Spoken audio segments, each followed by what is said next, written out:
So, Gator, I went first yesterday. Give me the damn ball. All right, Here we go. I'm going to try to throw apples for you guys to just smash, okay? Sounds good. All right, question number 1. The Giants have officially named Jaxson Dart the starter for the rest of the year, benching Russell Wilson. Was this the right decision? Yeah, it was the right decision. They see how he is in practice. They liked what they saw from him in the preseason. There were some thought that why isn't he starting right away in the preseason? So it gets to that point. Russ still has ability, obviously. He threw for well over 400 yards a couple weeks ago. I think what this does is you're playing the quarterback now that's the future of your franchise. This is why you drafted him. You're not looking too good as a team right now, so this gives you an idea of how good is he. So if you end up with one of the top picks next year, you can know for sure that you don't need to go back to the quarterback well. The other thing is, with quarterbacks getting hurt, now might be the right time to strike to go ahead and trade Russ while he's an asset and still has value to a team that needs a quarterback. I think it's a mistake committing to him for, quote, the rest of the year. I can see why they're making the change, but when you commit to him for the rest of the year, if he is a disaster, which is certainly possible, and the veterans on the team are trying to win, and you got a guy out there that looks like he's throwing wrong-handed, you may have a problem. And so I think committing to him the rest of the year, if they really mean it, is a mistake. But I also look at who's making this decision. The people that are making this decision are the same people that let a guy go who's currently top 3 in yards and top 5 in QB rating. Is it possible, because they let Daniel Jones go, is it possible that they just don't know what they're doing with quarterbacks? So I think it's the right decision next week, not this week. I would have waited till the Saints game. I know they're at home this week, but they're playing the Chargers, and the Chargers got good defense, and I wouldn't put my rookie quarterback out there against that defense. I'd wait till a very poor team like the Saints, even though it's on the road. That's when I would have started Dart. But, I think it's the right decision in the long run after that. But Russell Wilson, man, that's another question I'm not going to ask you guys now, but what has happened to that guy, man, since he's not the same Seattle quarterback at all? All right, question number 2. Former Browns tackle Joe Thomas called Myles Garrett the most impactful non-QB in the history of the NFL. I'm not going to ask you about the history, but who do you think the single most impactful non-quarterback player in the NFL right now is? All right, so I believe offense wins championships now.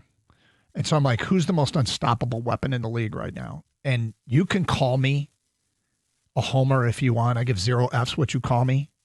I'm going to make a case for Amon-Ra St. Brown. No one has more touchdown catches than Amon-Ra. And only one player has more catches for first downs than Amon-Ra.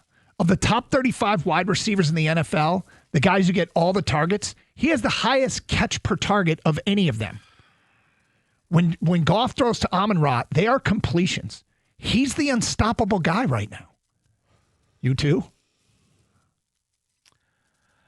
It's Amon-Ra St. Brown. Wow! He does everything, and he does everything exceptionally well. He catches every single pass that's thrown to him.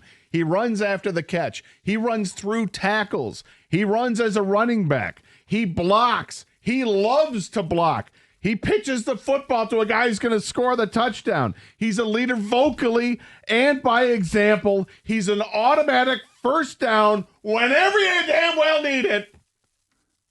It's Amon-Ra St. Brown. Wow. I love the answers, guys. I do. And I do agree with you, Doug. I think offense does win championships, but I couldn't find that one guy I would take over everybody else on defense, and maybe it is ASB, but I end up choosing someone from the defensive side, and I think it is Myles Garrett. This guy is unreal. I saw him break a triple team with one move. Like, his athleticism for his size, I've never seen anything like it. Now, I don't know about the history of the NFL, but right now I think Myles Garrett is the most impactful non-quarterback in the league, and I see why they paid him so much money. Did you think there was a chance that you and I had the same player? Nope. All right, the 1-2 Ravens play the 1-2 Chiefs this Sunday. Is the loser done? Yes, but only if it's Kansas City. Oh! The Chargers in that division look awfully good, and it's a tougher division from the top end to knock off. I think the Ravens, they're a really good team. That they're not playing well right now as a whole. Obviously, the offense is still really good, but defensively they got some real issues. But the division is weaker, so I think it's half true. I think if if Baltimore wins the game over, or I should say, if Kansas City ends up losing, Kansas City's, they might be donezo. Yeah.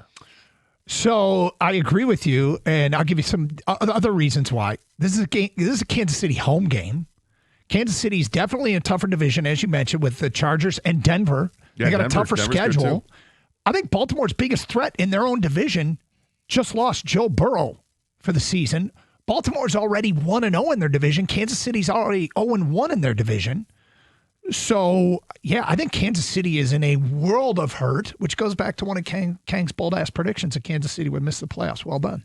Yeah, I agree with you guys. I think if the Ravens lose, they can somehow still find a way back in the playoffs. I think if the Chiefs lose, they are donezo, and I can't believe that prediction might actually come true because defending your representative of the AFC, Patrick Mahomes, right? But the thing is, they don't look that great. They didn't look that great against the Giants. Against Russell Wilson was awful that game, and that's the only reason why I think the Chiefs won. Kelsey's playing like he's already been married for a decade. I mean, he looks even slower. Forget disengaged, right? I don't think they make the bod playoffs. out there. Exactly, and no dad strength. All right, Tom Brady wrote this week that it's paranoid and distrustful to believe that there's a conflict in his roles as an owner and a TV analyst. He has a moral and ethical duty to the sport, is what he said. Do you believe him, and do you think the NFL will eventually do something about this? Well, I hate to say this, but I really don't care what Tom has to say. Wow. And yes, I think the NFL has a moral and ethical duty to the sport. I mean, it doesn't matter as much to us because we don't see the team he owns, the Raiders, almost ever. But if this were an in-division opponent, I'd be yelling this from mountaintops every single show. I can't believe they're letting him do this. The answer is no, I don't believe him. And there is a conflict. He doesn't get the benefit of the doubt as somebody who has broken the rules himself, somebody who played for an organization that blatantly disregarded the rules of football. Pick a job already. The one as an announcer pays you $37.5 million a year. Let me say that again. $37.5 million a year to be the lead announcer for Fox Sports. What? Either pick that or stay in the owner's circle, and when you decide to sell off your stake as an owner, then you'll make your $200 million or whatever it is, or $1 billion, whatever the number would be. But make a decision and stop putting it off and blaming everybody else for the fact that no matter if it was you or anybody else, it's a damn conflict. So I believe he wants to be ethical, but we all know how competitive Tom Brady is. He's the ultimate competitor. He would do anything to win. He's that type of guy, right? So even if he legally or organically obtained information, how could he not help his own team or at least hint at something?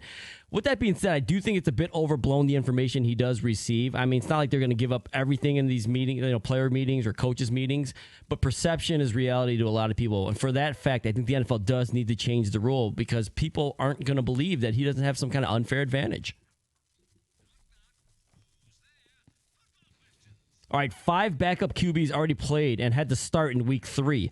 Outside the Falcons and Kirk Cousins, who do you think's got the best backup in the NFL? I think Minnesota does with Carson Wentz, and it's not necessarily on Carson, though. I think it certainly helps because he's a decent enough quarterback, but it's that offense. They are set up for success no matter who the quarterback is. And Carson Wentz, being the veteran that he is, he's had some really good years in the league. The year they won the Super Bowl, and he went in the regular season, he was outstanding, and then got hurt and didn't play in the Super Bowl, but he was still an outstanding quarterback. Now, he's lost a little bit since then, but varying degrees of success with types of offenses you run. Minnesota is set up for success with all those receivers you have to throw to. It's a decent offensive line. They know what they're doing. They got a great head coach. I think it's Minnesota with Carson Wentz. I like veterans for a backup quarterback spot. A guy that's been there and done that over and over again. And I agree. I think the veterans that are in the best situations are the ones to look at because I think they can actually make some hay in those positions. Wentz is a good selection, but I'm going to go with Mitch Trubisky in Buffalo. And I know people scoff at Mitch Trubisky and kind of make fun of him. Killed the Lions. He has a winning record as a starter, and he spent the bulk of his career with the Bears. Think about that for a second. And he's the backup. I think Buffalo's got the best backup situation. All right, I'm taking Marcus Mariota. I've always liked him. He is experienced. He's over 30 years old. He's been a starter in this league. And he's mobile. And I don't think that really matters for your week 1 starter, but I think as a backup, it does matter because it's a real asset when things go haywire and you can improv. I think a backup quarterback needs to be able to improv when they come into a middle of a game and not knowing they were supposed to start because there was no game plan for them to start. And I think that when you have a mobile quarterback for the defense as well, they were preparing maybe for a guy who wasn't as mobile. So I think Marcus Mariota brings all that valuable information. I think, and also he's been a really good backup as far as just mentoring the rookie. So I think he's a team player, which helps as a backup quarterback. And he's in Washington. Yes. Just so people know. Washington Commanders. There you go.